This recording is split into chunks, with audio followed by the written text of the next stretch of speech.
Welcome to IELTS Symphony, where we strive for linguistic mastery. Today, let's embark on a comprehensive journey through various phrase types, enriching both your writing and speech. Firstly, let's delve into noun phrases. These groups of words revolve around a noun, including determiners, adjectives, and other modifiers. For instance, the big red house at the end of the street. Here, the acts as the determiner, while big and red are adjectives modifying the house. Moving on to prepositional phrases, they begin with a preposition and end with a noun, pronoun, or gerund. In the sentence, we enjoyed a peaceful picnic in the park. Here, in serves as the preposition, and the park functions as the object. Now, let's explore adjective phrases, which provide additional information about a noun or pronoun.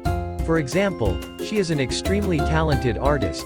Extremely talented modifies artist, with extremely acting as an adverb with talented as the adjective.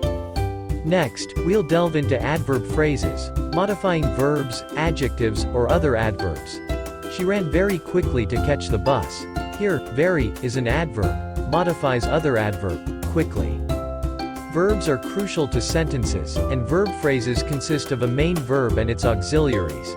For instance, she will have been studying for 3 hours, will and have been serve as auxiliaries, while studying is the main verb. Infinitive phrases begin with to, followed by a verb in its base form. Example: I love to swim in the ocean during the summer months. Here, to swim functions as an infinitive phrase. Lastly, gerund phrases comprise a gerund and any complements or modifiers. For example, she enjoys eating ice cream. Eating is the gerund here, and ice cream is the object. So, understanding these phrases can eliminate confusion, boosting confidence in communication and comprehension. I encourage you to utilize them to enhance the clarity and complexity of your writing and speech, crucial skills for excelling in exams like the IELTS.